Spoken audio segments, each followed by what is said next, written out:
Hello students, तो ये आज की वीडियो का हमारा पार्ट बी है।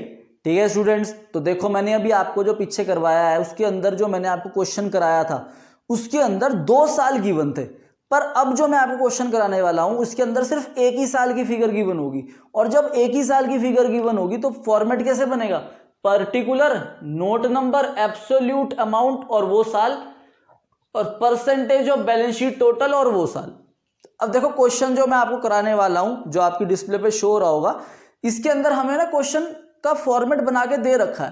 तो ऐसा नहीं है कि तो आपको फॉर्मेट तो मिल ही गया, बस आपने उस फॉर्मेट को यहाँ पे उतारना है या फिगर लिखनी है और सिर्फ ये परसेंटेज निकालनी है। तो इसीलिए कॉमन साइज के अंदर पिछले साल से कोई मतलब नहीं होता, मतलब एक साल की फिगर भी जो है उससे क्वेश्चन भी हो सकता है। तो करते हैं, हमें बैलेंस शीट गिवन है 31 मार्च 18 की। तो इक्विटी एंड लाइबिलिटी है, उसके अंदर शेयर होल्डर फंड और शेयर कैपिटल की फिगर हमें गिवन है 250 और 80। तो हम क्या करेंगे, हम सिंपल यहाँ पे फर्स्ट लिखेंगे और इक्विटी एंड लाइबिलिटी हेडिंग लिखेंगे। उसके अंदर जो पहली हेडिंग है वो क्या है, शेयर होल्डर फंड, उसके अंदर आपको गिवन ही है शेयर कैपिटल और दूसरा रिजर्व एंड सरप्लस। तो शेयर कैपिटल की फिगर है 2.5 लाख और 80,000, तो 2,50,000 और 80,000 ये हमने फिगर रख दी। उसके बाद दूसरी हेडिंग है, दूसरी हेडिंग क्या होती है, नॉन करंट लाइबिलिटी। अब नॉन करंट लाइबिलिटी हम नहीं गिवन, तो आपकी मर्जी है कि आप हेडिंग लिखो ही ना, तो हम सीधा हेडिंग डाल देंगे क्या, करंट लाइबिलिटी। तो करंट लाइबिलिटी के अंदर हमें गिवन है ट्रेड पेबल, तो आप ए पॉइंट डालोगे और ट्रेड पेबल लिख दोगे, और ट्रेड पेबल की फिगर हमें गिवन है 70,000।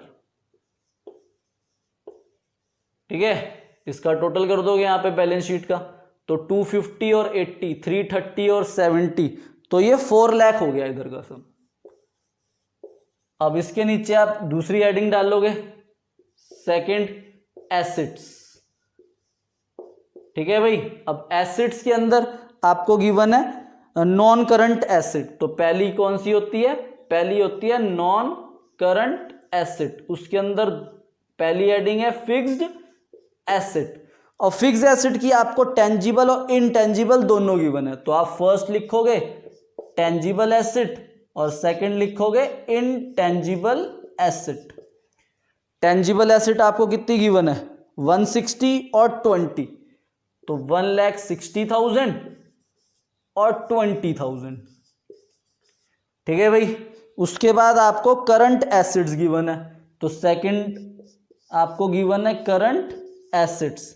तो करंट एसेट्स आपको गिवन है इन्वेंट्री, ट्रेड रिसीवेबल और कैश एंड कैश इक्विवेलेंट। तो वो आप फिगर रख दोगे यहाँ पे 80, 120 और 20, और नीचे सम आ जाएगा कितना, 4 लाख। ठीक है भाई, तो अब ये एक ही साल गिवन है, तो हमें इसी की तो परसेंटेज इस टोटल से निकालनी होती है ना। अब दूसरे साल से तो इस साल कोई लिंक ही नहीं है, तो हम सिंपली कर देंगे 2,50,000 डिवाइड बाय 4 लाख। तो 2,50,000 डिवाइड बाय 4 लाख करा, तो ये आ गई परसेंटेज 62.5%, 62.5%। और फिर हम करेंगे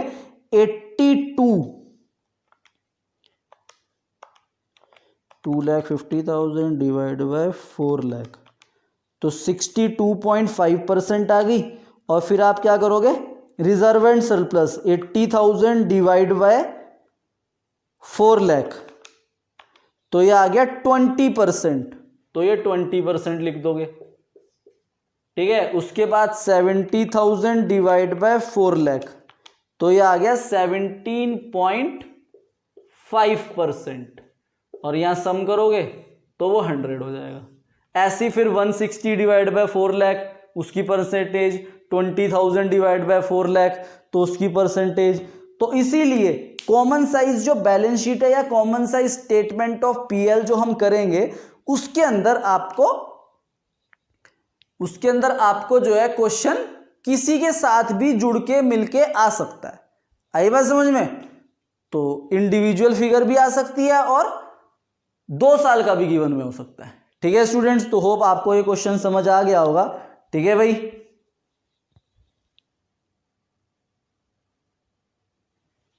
देखो जो common size statement of balance sheet जो हमने अभी सीखी है ना, common size statement of balance sheet, इसकी डेफिनेशन जब आप बुक से पढ़ोगे पहले पेज पे गिवन है, तो देखो बहुत ही अच्छा एक्सप्लेन करती है इस फॉर्मेट को। देखो ध्यान से क्या बोल रही है, कह रही है meaning of common size balance sheet, a common size balance sheet is a statement in which total of the asset और equity and liability, total of the asset मतलब यहां जो एसेट का टोटल आना है 4 लाख, या total of equity and liability, equity and liability के अंदर सारी चीजें आती है और उसका टोटल ही है, एसेट्स के अंदर ये सारी चीजें आती है और उसका टोटल, तो टोटल की बात कर रहा है। परसेंटेज किस पे निकलती है, टोटल पे ही तो निकलती है, ठीक है।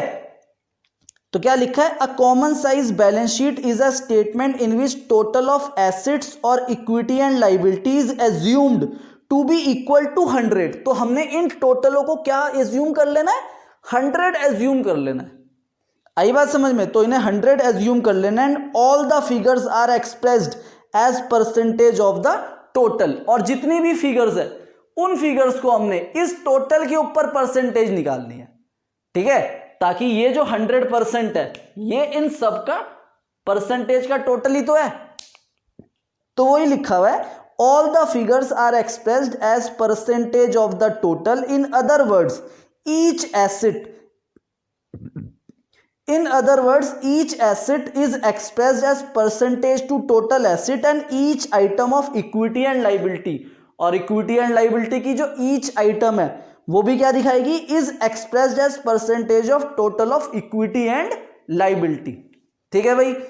तो बहुत ध्यान से इस डेफिनेशन को पढ़ना क्योंकि इसी में से एमसीक्यूज बनेंगे, ठीक है, एमसीक्यूज इसी फॉर्मेट से बनने हैं, इसी डेफिनेशन को या इसी फॉर्मेट को ढंग से ध्यान से पढ़ोगे। देखो कैसे आ सकता है एमसीक्यू, बताओ कि भाई कितने कॉलम आते हैं कॉमन साइज बैलेंस शीट के अंदर, तो 5 कॉलम आते हैं। पर्टिकुलर वैसे तो 5 है ना, क्योंकि जो यहां पे 2 साल ही तो गिवन होंगे, एक प्रीवियस ईयर और एक करंट ईयर, ये प्रीवियस ईयर या करंट ईयर, ऐसे ही यहां पर भी प्रीवियस ईयर और करंट ईयर। ये जो मैंने आपको क्वेश्चन कराया था ये तो इंडिविजुअल फिगर का आ गया था, पर फॉर्मेट जो बैलेंस शीट का, कंपनी का जो बैलेंस शीट का फॉर्मेट होता है ना, वो हमेशा 2 साल की फिगर्स ही दिखाता है, ठीक है। तो अगर आपसे क्वेश्चन पूछे कि बताओ कितने कॉलम बनते हैं common size statement of balance sheet के अंदर, तो कॉमन साइज बैलेंस शीट के अंदर 5 कॉलम बनते हैं। पर्टिकुलर पहला कॉलम, दूसरा कॉलम ये प्रीवियस ईयर की फिगर्स, ये नोट नंबर नहीं है, दूसरा कॉलम है प्रीवियस ईयर की फिगर्स,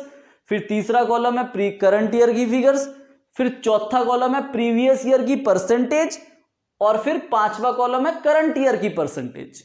तो ऐसे भी क्वेश्चन बन के आ सकता है। जो कंपैरेटिव पढ़ा आपने, तो कंपैरेटिव का पहला क्या होता है, पर्टिकुलर, फिर नोट नंबर, उसके अंदर प्रीवियस ईयर, करंट ईयर, और फिर क्या आता है एब्सोल्यूट चेंज, और फिर परसेंटेज चेंज। तो इस फॉर्मेट को भी ढंग से याद रखो, बहुत ज्यादा क्वेश्चंस बनेंगे, बहुत ज्यादा क्वेश्चंस एमसीक्यूज के इसी फॉर्मेट के अंदर से। और जहां से आपको जोन सी मर्जी बुक से एमसीक्यूज रीड करो, समझ नहीं आए तो मुझे बताओ, ठीक है स्टूडेंट्स। तो ये आधा चैप्टर आज हमारा फिनिश हो गया और कल आधा चैप्टर फिनिश हो जाएगा, मतलब कल तक ये चैप्टर खत्म है हमारा। करने को तो मैं आज खत्म करना चाह रहा था कि भाई स्टेटमेंट ऑफ पीएल का भी कॉमन साइज समझा के आपको चैप्टर खत्म कर देता हूं आज ही, पर मैंने कहा भाई आपके एग्जाम वगैरह चल रहे हैं तो जरा थोड़ा सा वर्कलोड भी कम हो जाए, और अभी हमने इतना बड़ा चैप्टर करा है, कौन सा, एडमिशन ऑफ अ पार्टनरशिप। तो अब कॉमन साइज जो है ये भी कल खत्म हो जाएगा, फिर हम अपना एक बड़ा चैप्टर दोबारा शुरू करेंगे, retirement of a partner. Retirement of a partner काफी बड़ा चैप्टर है, तो उसके अंदर भी लगेंगे लगभग 15-20 लेक्चर्स, ठीक है स्टूडेंट्स। तो कॉमन साइज स्टेटमेंट जो है ये भी बहुत ही इजी चैप्टर है। कॉमन साइज बैलेंस शीट आज हमने सीख ली, और कल हम सीखेंगे common size statement of PL. Common size statement of PL जो है उसके अंदर टोटल पे नहीं निकलती, जैसे यहां तो टोटल पे परसेंटेज निकाल रहे हो, common size statement of PL के अंदर परसेंटेज किसी और बेस पे निकलती है, इसलिए उसका मैं आपको ओवरलुक भी नहीं दे सकता, इसलिए मुझे वो अलग से समझाना ही पड़ेगा, ठीक है स्टूडेंट्स। तो इससे रिलेटेड होमवर्क मैं आपको भेज दूंगा, थ्योरी जरूर रीड करो साथ साथ, और अगर आप theory, MCQs, objective type questions नहीं कर रहे हो तो आप अपना बहुत बड़ा लॉस कर रहे हो। 20 मार्क्स बोर्ड्स में 20 मार्क्स के ऑब्जेक्टिव टाइप क्वेश्चंस आने हैं, सिंपली 20 मार्क्स के ऑब्जेक्टिव टाइप क्वेश्चंस, ठीक है। तो अगर आप ऑब्जेक्टिव टाइप क्वेश्चंस को छोड़ रहे हो, थ्योरी को रीड करना छोड़ रहे हो, तो आप अपना बहुत बड़ा नुकसान कर रहे हो, ठीक है स्टूडेंट्स, होमवर्क करने के बाद होमवर्क डन का मैसेज ग्रुप में डालना मत भूलना।